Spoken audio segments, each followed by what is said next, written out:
Good afternoon. I'm Governor Josh Shapiro, and this morning, according to first responders here in Philadelphia and the Pennsylvania State Police, at approximately 6:20 a.m., a vehicle fire underneath I-95 behind me here caused a portion of the highway above to collapse. At least one vehicle is still trapped underneath the collapsed roadway. Preliminary reports indicate that a commercial truck carrying a petroleum-based product was the source of the fire. We're still working to identify any individual or individuals who may have been caught in the fire and the collapse. I was first briefed on this situation early this morning by my Chief of Staff, Dana Fritz, then by Pennsylvania Secretary of Transportation Mike Carroll, who you'll hear from in a moment, along with Pennsylvania State Police Commissioner Christopher Parris, and the PEMA Director, Randy Padfield. All three join me here today. And we've received regular updates throughout the day. Since the crash occurred this morning, the state police have been on the scene, assisting the Philadelphia police under the leadership of Commissioner Outlaw in diverting traffic off of I-95. PEMA has been on site, coordinating the response efforts with our local and our federal partners. Since this morning, PennDOT personnel and Secretary Carroll himself have been on site inspecting the roadway. Finally, DEP, the Department of Environmental Protection, under the leadership of Acting Secretary Negrin, has been coordinating with the United States Coast Guard and the Philadelphia Water Department to conduct environmental assessments. While this is still very much an active scene, I just completed an aerial view of the site and received a briefing from law enforcement, first responders, and transportation experts on the ground, together with Mayor Kenney. As has been reported, the northbound side of I-95 has completely collapsed, and the southbound side is not structurally sound to carry any traffic over it. In response, PennDOT, the City of Philadelphia, and SEPTA, under leadership of Leslie Richards, who joins us today, have created detours and are working on further alternative methods to ensure folks can safely get to where they need to go. We're also looking at interim solutions to connect both sides of I-95 to get traffic through the area. With regards to the complete rebuild of I-95 roadway, we expect that to take some number of months. We expect it to take that time, and we will have that specific timeline set forth once the engineers in PennDOT have completed their review. To expedite this process and to cut through the red tape, tomorrow morning I plan to issue a disaster declaration, allowing the Commonwealth to immediately draw down federal funds and move quickly to repair and reconstruct this roadway. I've spoken directly to Secretary Pete Buttigieg of the United States Department of Transportation, along with Senator Casey, Congressman Boyle, and other federal officials. My Chief of Staff has spoken directly to White House officials. All of our federal partners have pledged a complete and total support and assistance as we create alternative routes and as we rebuild I-95. Secretary Buttigieg has assured me that there will be absolutely no delay in getting federal funds deployed to quickly help us rebuild this critical artery. I-95, of course, is a critical roadway that supports our economy and plays an important role in folks' everyday lives. Our administration, together with the Kenney administration and all of our partners, are all hands on deck to repair this safely and as efficiently as possible. For those who need up-to-date information on detours, my administration has just set up a website, pa.gov/I-95 updates. You can go there for regular information. I want to thank our local, state, and federal partners, as well as our partners in New Jersey and Delaware, who, together with our law enforcement and first responders and community leaders, are all working together constructively and methodically to address this disaster. And with that, I'm going to introduce Mayor Kenney, followed by several other speakers. Then I'll return to the podium for any questions that you may have. Mayor Kenney. Thank you, Governor. Thank you, Governor. Thank you all for joining us for this update. As was just discussed this morning, a large fire under I-95 near the Cottman Avenue exit caused a portion of the highway to collapse. Right now, the fire is under control. Both city and state agencies are responding to address impacts to residents in the area and travelers affected by road closures and detours. At this time, we are advising residents to please avoid the area and plan for alternative routes of travel. In addition to road closures, we expect delays of trash collection and SEPTA bus routes in the area.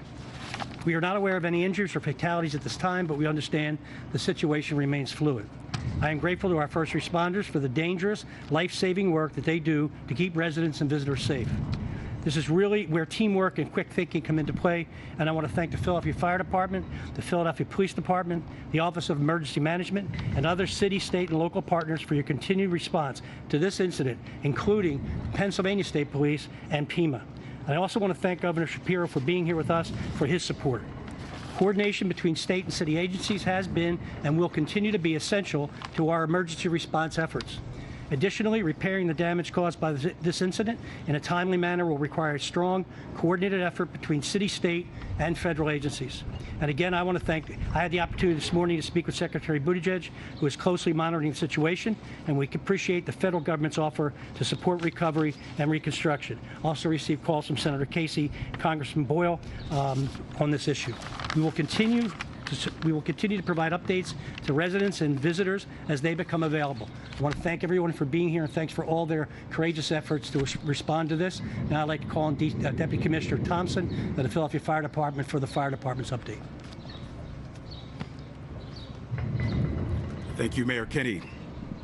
As the mayor stated, the fire is under control, but the fire department continues to remain on scene just to make sure, as a precautionary measure, because of the large volume of product that was involved, we want to make sure that if the fire it restarts, that we are there to quickly respond and take care of that. So we do have resources. We have 2 engine companies as well as a medic unit on scene as precaution. In addition to that, we have the fire marshal's office and his staff. They are here to investigate, as we do with all fires.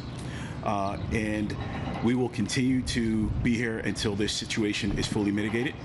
I'd like to thank all of our partners, the Philadelphia Police Department, PGW, the Water Department, for all of their assistance in helping to mitigate this disaster. Thank you. With that, I'd like to bring up the Secretary Carroll. Commissioner, thank you. Good afternoon. The I-95 segment behind us carries roughly 160,000 vehicles per day. A very, very heavily traveled interstate, likely the busiest interstate in our Commonwealth. I would like to thank Governor Shapiro and the mayor for their wonderful leadership in directing and ensuring the speedy response to this catastrophe.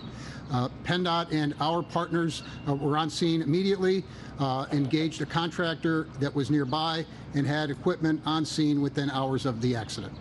We will continue that effort over the next 24 hours through the night to make sure that we have the collapse section removed as speedily as possible, and then advance efforts with respect to the replacement and repair going forward.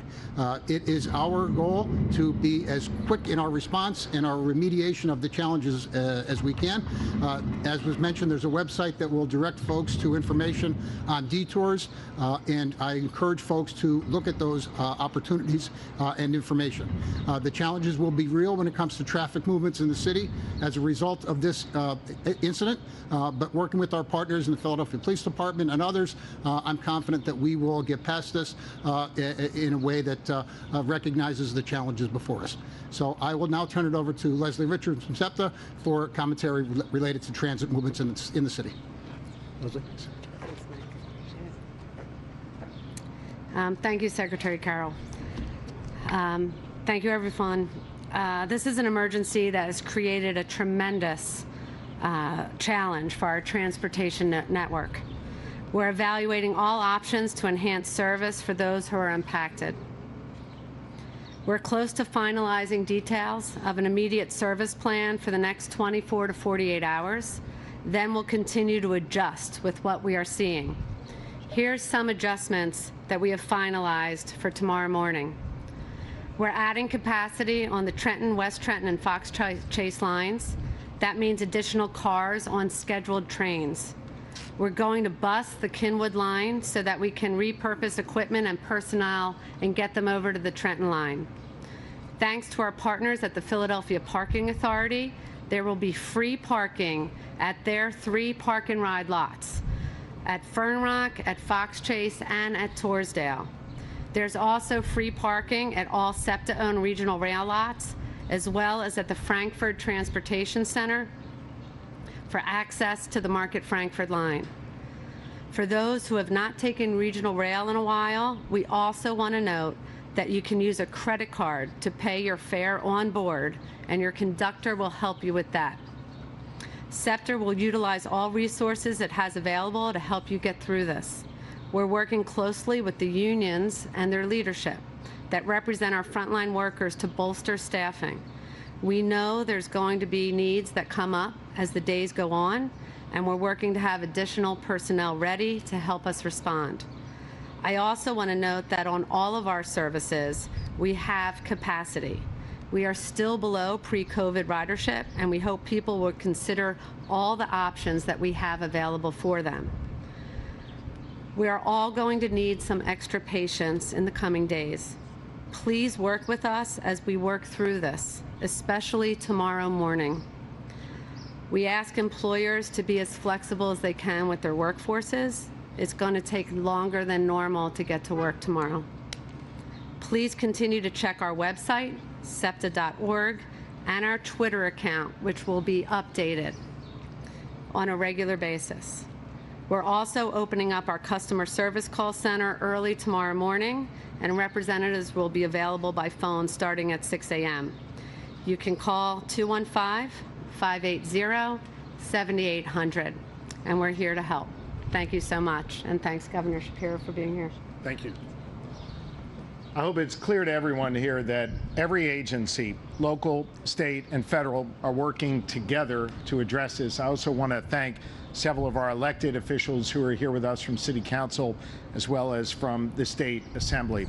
With that, while this is obviously a fluid situation, we'll do our best to answer any questions that you have. Governor, based on what you've seen in your briefing, is there anything that indicates this could have been intentionally set? And in your conversation with the Secretary of Transportation, is there a cost yet associated with the damage to this section of the overpass on 95? It's an ongoing investigation, so I'm not going to comment on the first part of your question. On the second part of your question, the Secretary of Transportation, Pete Buttigieg, has made it clear that whatever resources would be needed to rebuild I-95 and to do so in a safe and expeditious manner would be provided to us. Governor, from what you saw from flying over the highway, just kind of give us your thoughts on exactly just seeing the scene of that collapsed highway and the potential catastrophe that would have been avoided if it had been a different day of the week. Just, I mean, remarkable devastation. And I found myself, you know, thanking the Lord that no motorists who were on I-95 were injured or died. Just a remarkably devastating sight. One that our first responders, law enforcement, and others contained very, very quickly. They got people out of harm's way. And now, under leadership of Secretary Carroll and others, the hard work of clearing the site and rebuilding it will be underway, and we're going to move as quickly as possible. Governor, can you tell us a little bit about the environmental impact here? Because the Coast Guard said that there may have been, over 8,000 gallons of gasoline that may have been exposed to this area. Yeah, I'm going to defer to, I think it's the fire department behind us here, but I can tell you our acting secretary of DEP was on top of it together with the Coast Guard and others. There was a very, very slight sheen in the sort of entry area of the waterway. It was contained with booms that were put up. There's no threat to anyone's drinking water and no threat to the water. Anybody want to add anything? This is a heavily traveled interstate. Let me ask the mayor to add on that, and then I'll come over here. Go ahead, Mayor. Okay, go ahead. Hi. I'm sorry. That's all right. Good afternoon, everybody. My name is Brendan Riley. I'm the Director of Water Operations for the Philadelphia Water Department. Currently, at this point in time, we have no concerns of any environmental impact to our water intakes at the Baxter Water Treatment Plant. There was a lot of coordination with the Department of Environmental Protection, the U.S. Coast Guard, as well as PennDOT to make sure that we responded appropriately and deploy some booms not only at our intakes, but also at the outfall location where there was any potential discharge. Thank you. Yes. Governor, we're talking about a major interstate here with wide-ranging impact. What solutions are we looking at Again, number one, detours. Number two, added capacity on SEPTA. You heard Leslie Richards speak to that before. We're then going to look at other alternatives to connect the roadway beyond detours as a temporary measure, and then working together with our federal partners, thanks to their assurance that those resources will come once I sign that disaster declaration tomorrow, a speedy rebuild of I-95. Governor, you mentioned that the truck was carrying a petroleum product. Do you know how much, and do you know who this, was it a tanker, who did it belong to? Really can't offer any more than just it was a petroleum product. As soon as we're able to confirm more than that, we will. Yes, in the back. Could you name the tanker company and if they're going to be held responsible for cleanup? And It's not something I can offer at this time. Yes. You mentioned individuals you possibly tracked still in that vehicle, so it's possible there's someone still in that vehicle. That is possible. It's an ongoing investigation. I really can't comment beyond that. I think we'll have updates on that hopefully shortly. Yes. Anything from the media? Yes. Governor, there has been criticism in the past about, various bridges and roads and the issues with